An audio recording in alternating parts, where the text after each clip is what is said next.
Selamat datang di channel Pemuja Malam. Jangan lupa like, share, and subscribe ya. Terima kasih.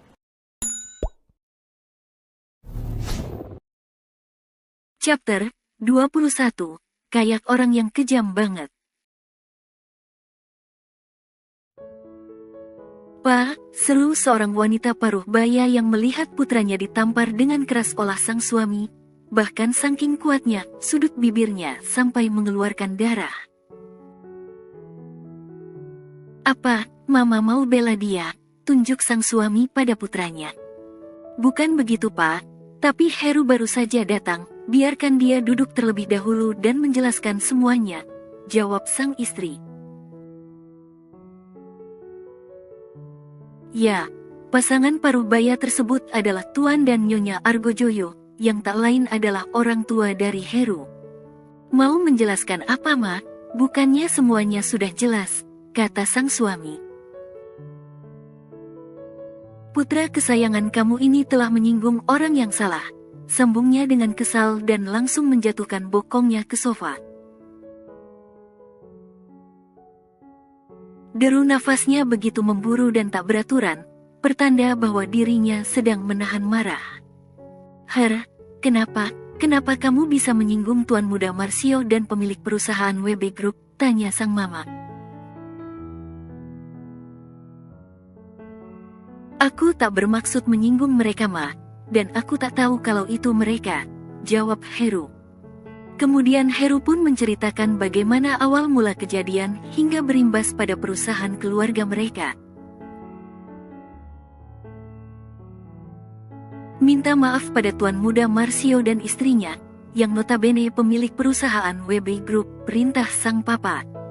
Aku sudah minta maaf, Pak, tapi mereka, kata Heru. Temui mereka di perusahaan keluarga Marsio. Ah tidak, di kediaman keluarga Marsio agar kamu juga bisa langsung minta maaf pada Nyonya Muda Marsio, potong sang papa. Bukan besok, tapi nanti malam, sahut sang papa. Lebih cepat lebih bagus, sebelum perusahaan yang sudah papa rintis dengan susah payah harus gulung tikar, sambungnya. Di kalangan pebisnis semuanya sudah tahu dan bukan rahasia umum lagi, siapapun yang berani menyinggung keluarga Marsio, pasti akan bangkrut.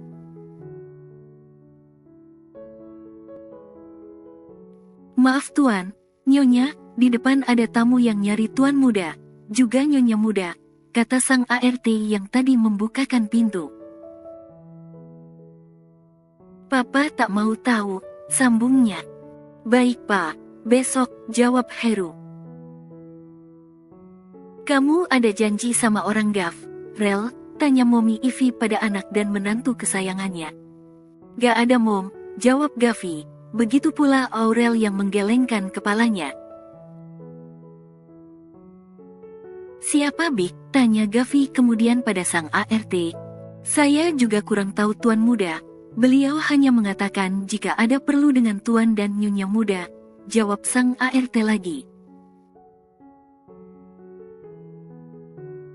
Tolong buatkan minum Bik dan bilang kalau Tuan dan Nyonya Muda sedang makan, jadi diminta untuk menunggu sebentar, kata Momi Ivy. Baik Nyonya Besar, sahut sang ART. Pelan aja makannya, kalau dia memang ada perlu sama kalian pasti akan nunggu kok, kata Oma Cecil yang melihat Gavi dan Aurel langsung seperti terburu-buru makannya. Gak enak Oma, kalau dia harus nunggu lama, siapa tahu ada yang penting sampai malam datang ke sini, sahut Gavi. Oma cuma khawatir kalau kalian tersedak makanan nantinya, kata Oma Cecil lagi. Benar apa yang dikatakan oleh Oma Cecil, jangan makan secara terburu-buru karena takutnya tersedak juga bisa berefek naiknya asam lambung. Sebab makan terburu-buru akan menyebabkan terjadinya aliran balik dari asam lambung ke kerongkongan. Dan bisa menyebabkan gejala seperti dada terasa panas, mual dan mulut terasa pahit. Tapi apa yang dikatakan Gavi juga tak salah. Tak enak atau serasa tak sopan jika kita membiarkan tamu menunggu terlalu lama, seperti terkesan tak menghargai atau menghormati. Kami berdua keluar dulu ya Mom, Dad, Oma, Opa, kata Gavi setelah makanan yang ada di piringnya dan Aurel habis. Oh Anda rupanya, kata Gavi saat tahu siapa tamu yang ingin bertemu dengannya. Selamat malam Tuan, Nyonya, sapa Heru dengan gugup. Selamat malam, sahut Aurel sedangkan Gavi jangan ditanya, Tuan muda Marcio itu hanya menampilkan wajah datarnya. Silahkan duduk, kata Aurel lagi. Terima kasih, sahut Heru dan kemudian duduk perlahan seolah sedang melakukan gerakan slow motion. Langsung saja, ada keperluan apa Anda sampai harus repot datang ke sini, kata Gavi dengan duduk menyilangkan kakinya, sehingga terkesan begitu berwibawa.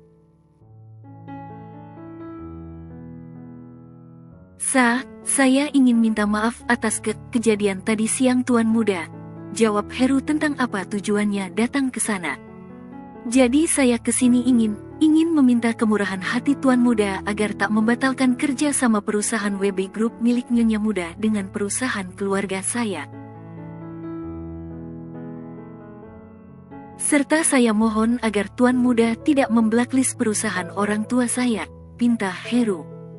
Saya mohon Tuan Muda, karena perusahaan itu sudah dibangun dengan susah payah oleh orang tua saya. Bila perlu saya akan berlutut di hadapan Tuan dan Nyonya Muda saat ini juga, mohonnya dengan sungguh. Gavi hanya duduk diam dan memperhatikan Heru, sedangkan Aurel menatap ke arah sang suami untuk melihat reaksi suaminya itu. Mas, lirih Aurel saat melihat Gavi sama sekali tak bergeming. Baiklah aku berikan satu kesempatan karena mengingat orang tua kamu adalah pengusaha yang cukup lumayan baik, kata Gavi. Perusahaan keluargamu takkan terblacklist, namun untuk kerjasama dengan WB Group tetap tak bisa dilanjutkan, sambung Gavi. Terima kasih Tuan Muda, Nyonya Muda, ucap Heru. Tak apa kehilangan kesempatan untuk bekerja sama dengan WB Group, asal tak masuk dalam daftar blacklist, jadi perusahaan orang tuanya masih bisa menjalin kerjasama dengan perusahaan lain. Oh, iya satu lagi, kamu juga harus minta maaf dengan email, kata Gavi. Baik Tuan Muda, kalau begitu saya mohon undur diri, kata Heru dengan wajah yang lebih ceria.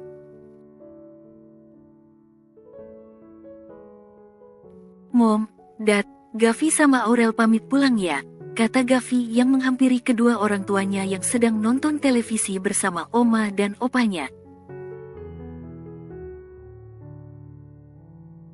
Loh, kalian gak nginep aja, sahut Mommy Ivy. Tamunya sudah pulang Gav, tanya Dedi Geva.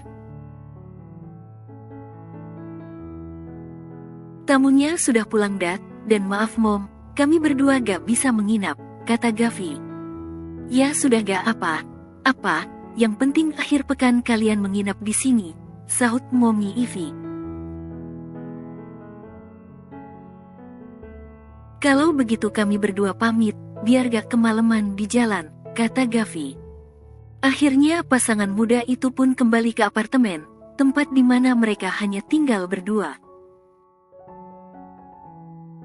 Kenapa kamu maafin Heru begitu saja? Tanya Aurel saat mereka ada di perjalanan. Setiap orang berhak mendapatkan kesempatan kedua, jawab Gavi dengan simpel. Lagian aku juga lakuin itu bukan buat Heru, melainkan untuk keluarganya, aku kasihan dengan orang tuanya, sambungan Gavi. Coba kamu bayangin usaha yang mereka rintis dengan susah payah, dari nol harus hancur begitu saja karena kesombongan putranya, imbuhnya lagi.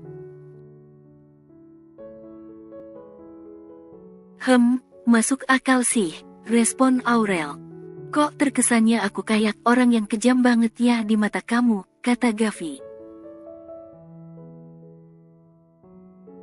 Gak gitu kok. Aku cuma heran aja kamu maafin dia. Padahal aku tahu sendiri bagaimana kamu saat di resto tadi siang, kata Aurel yang tak ingin Gavi salah paham.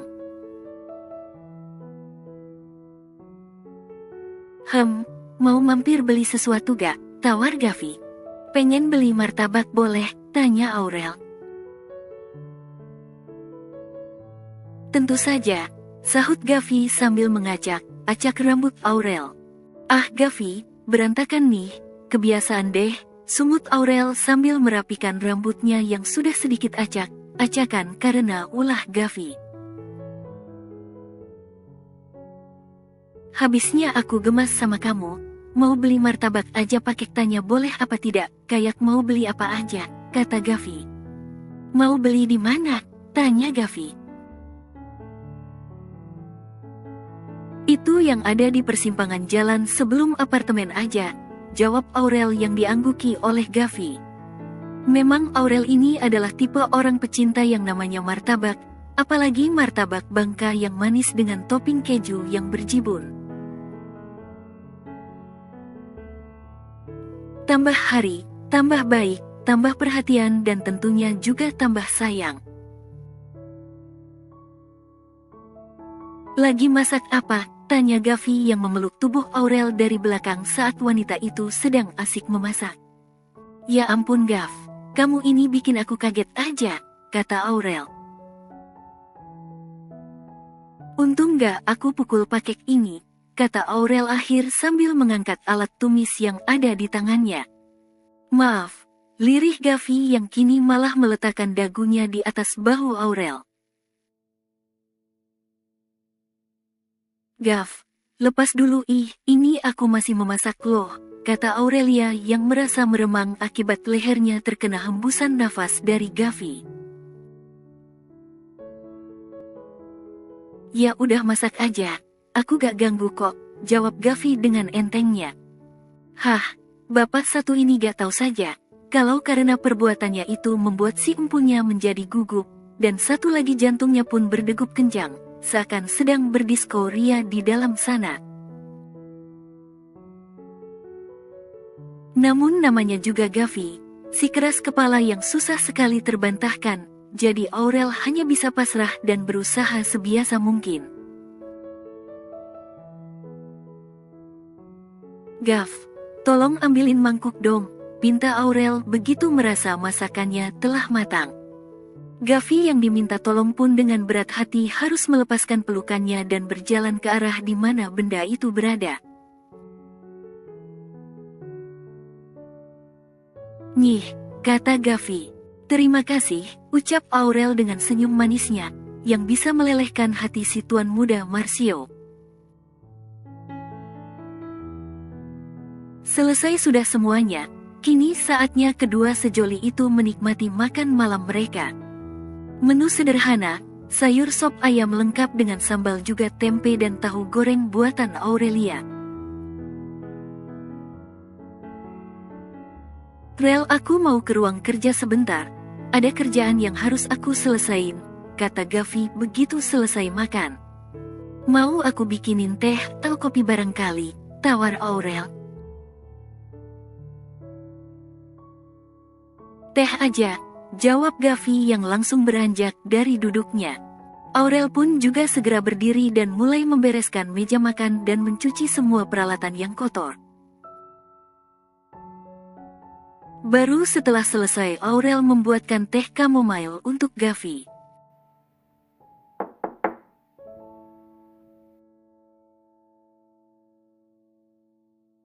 Masuk.